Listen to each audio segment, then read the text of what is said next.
amigos, irmãos, estamos reunidos através desse canal porque o momento nos favorece que seja assim e agradecemos a Deus e a Jesus por isso. Então vamos iniciar com a nossa prece, pedindo autorização para o trabalho. Nós vamos discorrer sobre a importância da prece. Senhor Jesus, felizes amparados em Teu nome, agradecemos imensamente a oportunidade que temos, que o trabalho nos favorece, e te pedimos, Mestre, que possamos ser instrumentos de Tua obra, levando através dos ensinamentos do Evangelho ajuda e auxílio àqueles que sofrem, abençoando, amparando, ajudando e assistindo a todos aqueles em que Tua mensagem possa tocar os corações. Muito obrigada, Senhor, nos acompanhe em mais essa tarefa. Que assim seja. Bom, no momento atual nós estamos vivenciando algumas dificuldades, né? Todos nós sabemos, né? Muito bem disso, cada um de nós sabe o que passa, né? Então, nós temos sentido ansiedade. E essa ansiedade, diante do medo, né? Da dúvida, quando ela não é controlada, ela nos afeta na nossa saúde física e mental. Porque essa ansiedade ela vai produzir isso, né? O medo, a dúvida, essas coisas descontroladas não fazem bem nunca para a saúde mental nem para a saúde física. E o que é a ansiedade, né? A ansiedade ela é uma sensação desagradável. Ela vai nos deixar sempre em sobressalto. Nós vamos ficar ansiosos pelas coisas que estão acontecendo e pelas coisas que ainda vão acontecer, né? Diz o conhecimento popular que a ansiedade é o excesso de futuro. É mais ou menos assim, é porque eu vivo fora de mim, eu vivo lá no futuro, eu vivo nessa constante expectativa. Isso me deixa irritado, nervoso, elétrico, me afasta do divino. Então, nós estamos vivenciando essa dificuldade no momento em grande potencial, através do medo, através da solidão, enfim, são tantas as dificuldades, mas nós temos algo importante a nos favorecer, que é a prece. E muitas vezes a gente não valoriza essa tão importante ferramenta que nós temos. Lá no Livro dos Espíritos, na questão 659, os Espíritos nos dizem que a prece, ela é um ato de adoração a Deus. Olha que coisa linda. É um ato de adoração a Deus, ao Pai, ao Criador, essa inteligência suprema. Quando a gente emite a prece, a gente pensa nele, nessa grandeza, nessa inteligência maior, nessa perfeição. E nós nos aproximamos do Pai. Isso é importantíssimo e valoroso. Então, a prece nós poderemos definir como um ato de adoração a Deus, pensando nele e se aproximando dele. E quais são os objetivos da prece? Como é que ela funciona? Ela tem 3 momentos. O primeiro é louvar, agradecer e pedir. Primeiro eu vou louvar, depois eu vou agradecer e por último eu vou pedir. Como é que eu vou louvar? Quando eu digo assim, Senhor Jesus amado, Deus Pai querido e bom. E pedir, então a gente não precisa nem citar, né? Todos nós sabemos. Então, são 3 objetivos da prece. Quando nós estamos dizendo Pai amado querido, é louvar. Quando nós dizemos muito obrigado, Senhor, por tudo que temos e tanto não tem, nós agradecemos. E pedir, mais fácil ainda, né? Bom, então, com isso a gente entende que a prece é uma comunicação de 2 vias, né? Ela sai de nós, se exterioriza ao Pai e, de alguma forma, tem um retorno. Qual a importância da prece? Temos que saber qual é a importância da prece. Se a gente já sabe, né, como o funcionamento dela e qual é a importância. A importância é que os Espíritos nos sustentam. Eles vêm nos envolver. Eles se aproximam de nós, esses que nos amam, eles nos sustentam, eles nos inspiram boas ideias. A gente passa a ter umas ideias, poxa, não tinha pensado nisso. Isso me deu uma coisa boa aqui dentro, não sei explicar como é, está nascendo algo diferente, tenho pensado em algumas coisas, sentido outras.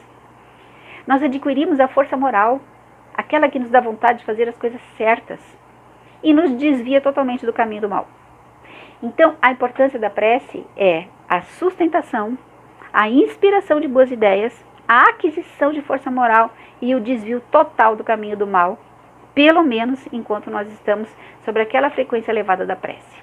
Então a importância da prece é muito grande, não é? Mas qual é a maneira correta de orar? Jesus lá em Mateus diz assim, que Jesus falou, todos nós sabemos, né? Quando quiseres orar, entra para o vosso quarto, fecha a porta, ora ao Pai em secreto, e vosso Pai que tudo vê, tudo sabe em secreto, ele vos recompensará. Esse entra para o quarto, entra para dentro de você, mergulha em sua intimidade, desce na essência do Espírito que você é, e lá dentro, aonde só você tem acesso a essa porta, você adentra a esse lugar tão precioso e se comunica com o Pai, em secreto. E o Pai que tudo vê, tudo sabe, te recompensará. Tem algum fator determinante para a prece? A gente poderia pensar, né? Tem. O mérito de quem ora, a fé de quem ora e a sinceridade dos sentimentos. Puxa, que lindo! Então quer dizer que quem tem mérito, ele tem um fator determinante para a prece. A fé forte, firme, sincera, direcionada, também é. E a sinceridade dos sentimentos que são legítimos, que eles realmente são dirigidos ao sentido real do que se pede. Poxa, então, que coisa linda! Então quer dizer que a prece é uma adoração, que nós pensamos em Deus e nos aproximamos dele. Que tem um objetivo onde nós executamos em 3 momentos, que é louvar, agradecer e pedir. É uma comunicação de dupla via, nós pedimos e algo retorna para nós. A importância é fundamental, porque está na sustentação que nós recebemos dos Espíritos, que nos inspiram as boas ideias, onde nós adquirimos a força moral, nos desviamos do mal. Que coisa linda! E isso tudo acontecendo aqui dentro, em secreto, com a porta do nosso quarto, onde só nós temos a chave de abrir e fechar. E Jesus e Deus Pai nos ouvirá e nos recompensará. E para que isso ocorra, eu preciso ter méritos, fé e sinceridade de sentimentos. Às vezes alguém diz assim, né? Por favor, reza por mim. Vai, reza, tu que é assim com Jesus. Aí a gente diria, todos somos assim com Jesus, né? Isso é uma construção diária, é uma escolha. Nós escolhemos isso. E quando nós temos ações, e essas ações são louváveis, são em prol da caridade, nós temos então o mérito, que fortalece a fé legítima e sincera e dá pureza aos nossos sentimentos. Uma coisa interessante é que tem um ministério, né, que é o Ministério do Auxílio, que fica na Colônia Espiritual Nosso Lar. Entre os muitos ministérios que tem, um chama-se o Ministério do Auxílio. E esse ministério, o Ministério do Auxílio, ele tem várias atividades, mas uma delas é interessantíssima, porque é ouvir as preces e selecioná-las. Olha que interessante. Quem quiser saber um pouco mais, procure no livro Nosso Lar, no capítulo 8, que fala sobre a organização e serviços. Que lá vai explicar direitinho o Ministério do Auxílio, né?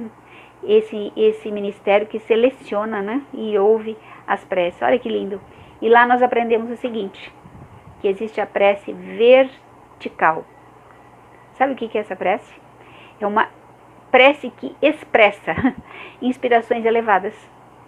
É tão elevado o cunho daquela prece, é tão alto, é tão determinante na sua essência que ela é vertical. Tem a prece horizontal, que é aquela dos nossos anseios vulgares do nosso dia a dia.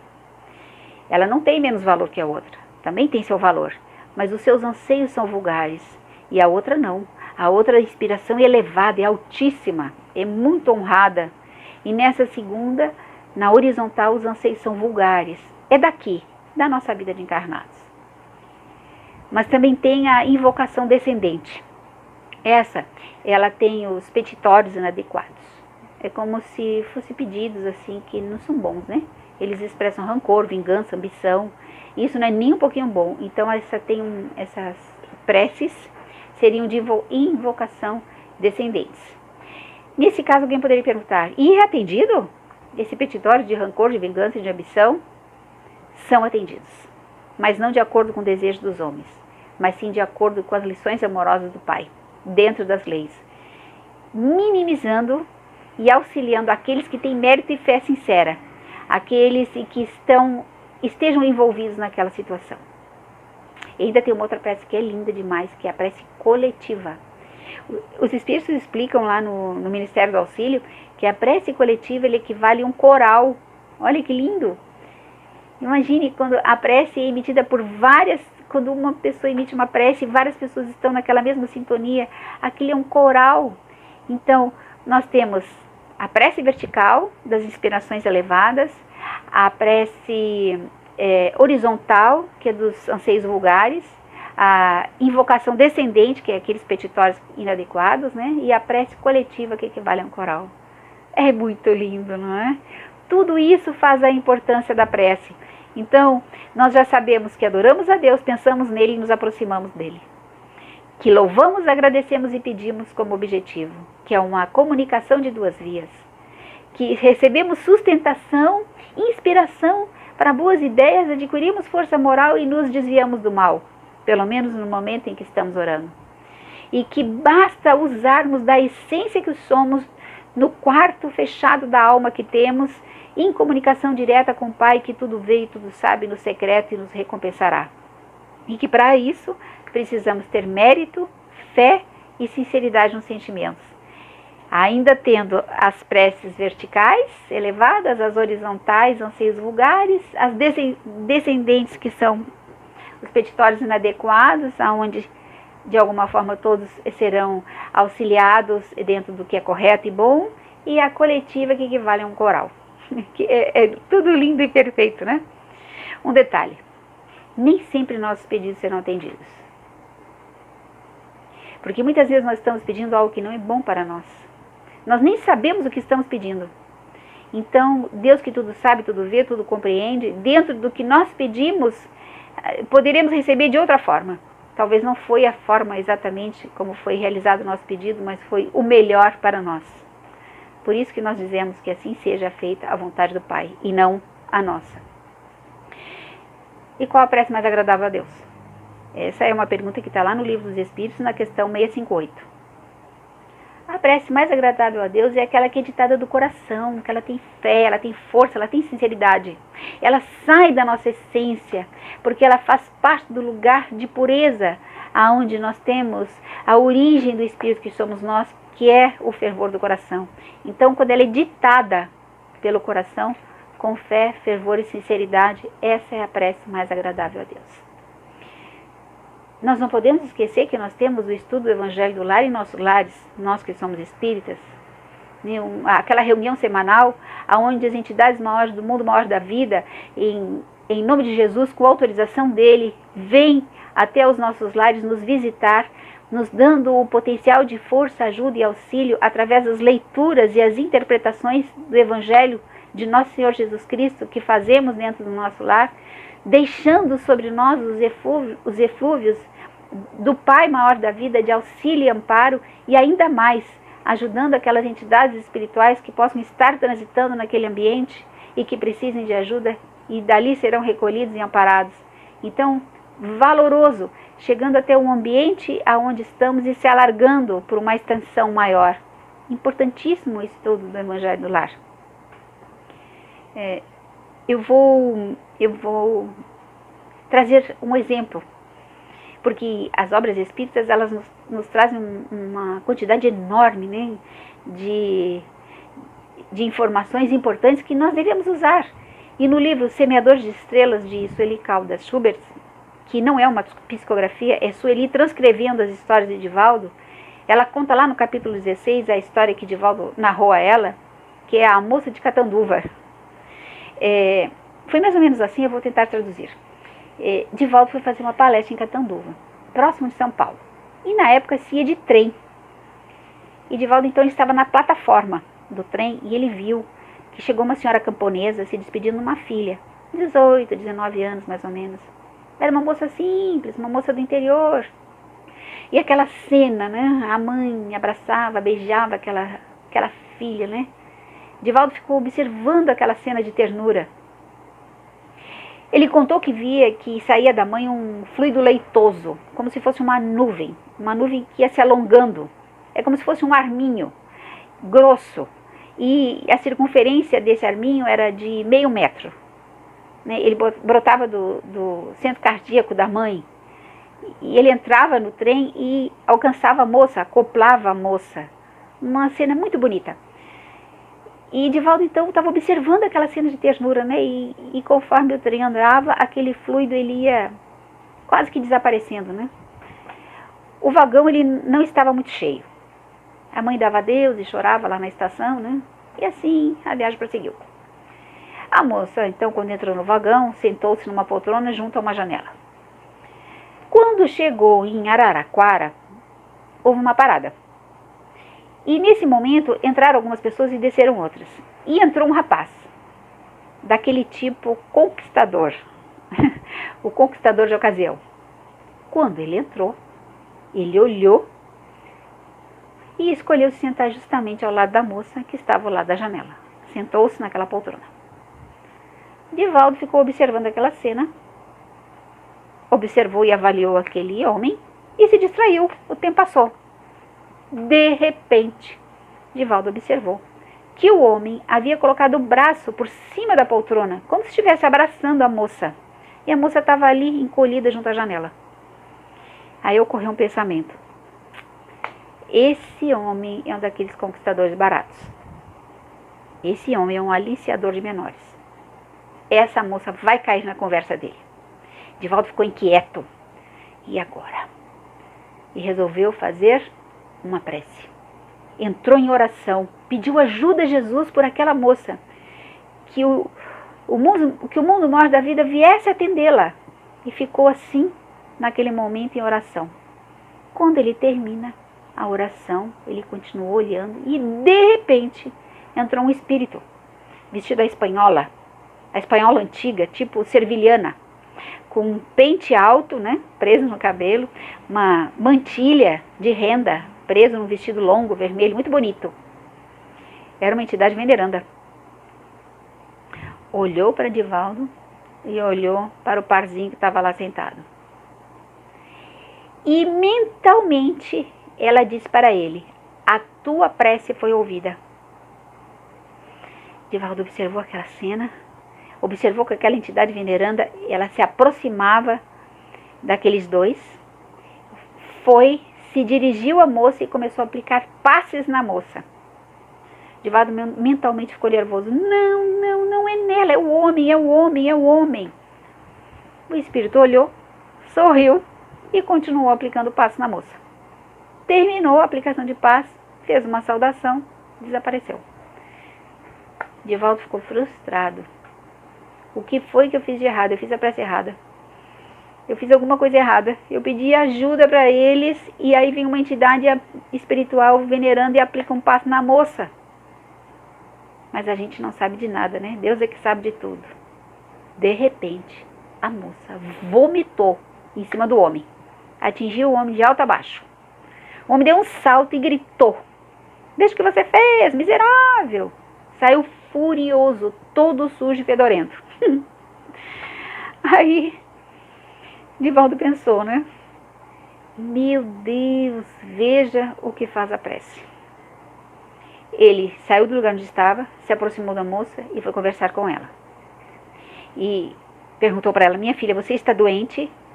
E ela disse: não, eu nunca tive nada. Divaldo, então, compreendendo a ação da prece, sentou-se ao lado dela, começou a conversar e esclareceu a moça sobre aquele rapaz. Vamos pensar sobre o fato? Se a benfeitora espiritual tivesse aplicado o passe no homem, sempre ia ter a possibilidade daquele homem retornar para o lado da moça. Mas, da maneira como aconteceu, ele se retirou revoltado, enojado, para não voltar nunca mais. Isso afastou aquele homem de vez. Esse curioso fato, né? E engraçado também, ele traz algumas conclusões para nós, né?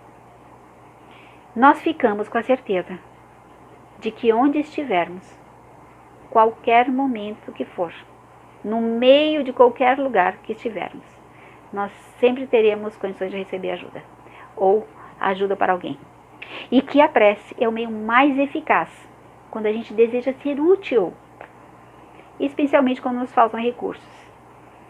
Então, essa é a conclusão dessa moça da história de Catanduva. Falando em mãe e filha, né? Tem uma frase de Chico que eu gosto muito, que ele dizia assim, que quando uma mãe faz uma prece pelo filho, ela arromba as portas do céu. Arrombar não é derrubar, arrombar é entrar com muita força, abruptamente. Então, quando uma mãe faz uma prece pelo filho, ela arromba as portas do céu. Veja que coisa mais linda. Quanta força nesta prece, que ela arromba as portas do céu. O pedido lá em cima no Ministério do Auxílio deve chegar com uma força danada. Com relação, né, ao Pai da vida, a Deus, nós podemos dizer o seguinte, que aquele que pede, Deus, nosso Pai querido e amado, nunca nos deixará sem resposta. Ele estará sempre pronto a nos conceder algo muito importante, que é a coragem, a paciência e a resignação. Sempre nós receberemos coragem, paciência e resignação para enfrentar todas as dificuldades, todos os dissabores da nossa vida de humano, que só Deus sabe como é. Nós vamos sempre receber ideias, e essas ideias vão ser sugeridas pelos espíritos benfeitores. Agora, nós não podemos esperar por um milagre, né? Temos que ter o mérito da ação. Temos que merecer a auxílio e amparo da providência divina.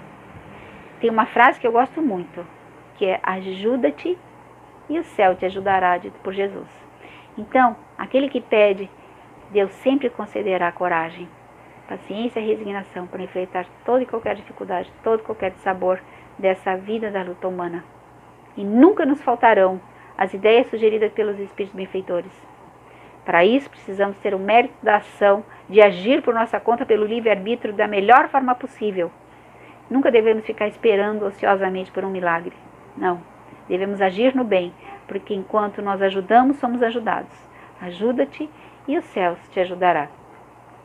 Dr. Bezerra também diz uma coisa muito bonita que eu gosto muito, que ele diz assim, que às vezes, né, a gente faz uma prece, demora tanto, né, a resposta daquela prece, mas a resposta pode demorar um pouco, mas jamais deixará de ser dada.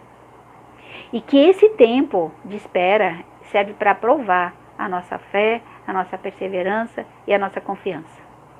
Que lindo, né? É um teste de paciência, é uma oportunidade para desenvolvermos a força interior e a nossa coragem. Isso é muito lindo, muito forte. Eu gosto muito de citar Francisco de Assis, que diz que enquanto Francisco orava e que os seus seguidores o observavam, muitas vezes o viram genuflexo a 30 centímetros do solo. Veja a força da prece. E quando isso acontecia, ele e Clara, fazendo as preces juntos, orando juntos, e que esse fenômeno ocorria com os dois, o perfume inundava a região, um perfume inigualável, não conhecido dos homens, e se durava por vários dias. Então, a prece realmente ela tem uma importância muito grande. Nós temos todo esse veículo em nossas mãos para usarmos e utilizarmos. E é uma ferramenta importantíssima de ligação, onde fortalecerá em nós a certeza de que não estamos sós e de que sempre teremos ajuda e assistência benfeitora. Eu trouxe um livro que eu gosto muito, que é esse aqui, né, que é sempre esse aqui. É sempre melhor, que é de José Carlos de Luca. E eu selecionei a seguinte lição, que diz assim: Deus deseja que saiba que você não está só. Você não é um filho sem pai. Você não foi abandonado por ele. Isso não lhe parece muito bom? Saber que Deus está com você, onde quer que você vá. Quando você estiver no leito do hospital, Deus estará com você, inspirando os médicos e enfermeiros. Quando você estiver se sentindo a pior pessoa do mundo, Deus estará segurando a sua mão com toda a ternura. Quando você estiver na pior enrascada, Deus estará em sua companhia, soprando em sua mente os caminhos da solução. Basta orar. Então, com esse conteúdo, nós encerramos a importância da prece. Que possamos ter dias de fé, de esperança renovados, que possamos utilizar desse veículo sobre nós, sobre os nossos familiares, sobre os nossos amigos, sobre os que sofrem, sobre todos aqueles que necessitam de ajuda e auxílio. E sempre agradecendo, porque sempre recebemos muito mais do que merecemos. Então vamos proferir a nossa prece final. Senhor Jesus, agradecemos muito tudo que nos dás. Temos muito que muitos não têm. Muito obrigada, Jesus, por isso. Agradecemos a doutrina dos Espíritos que nos esclarece e ampara. Muito obrigada, Jesus. Abençoa, protege, ampara, ajuda e auxilia todos os corações que se encontram ligados nesta estação, para que possam receber as benesses provenientes do alto em seus corações, e sempre deixando o pedido maior sobre os sofredores. Muito obrigada por tudo, Senhor. Fica conosco hoje e sempre. Que assim seja. Muita paz.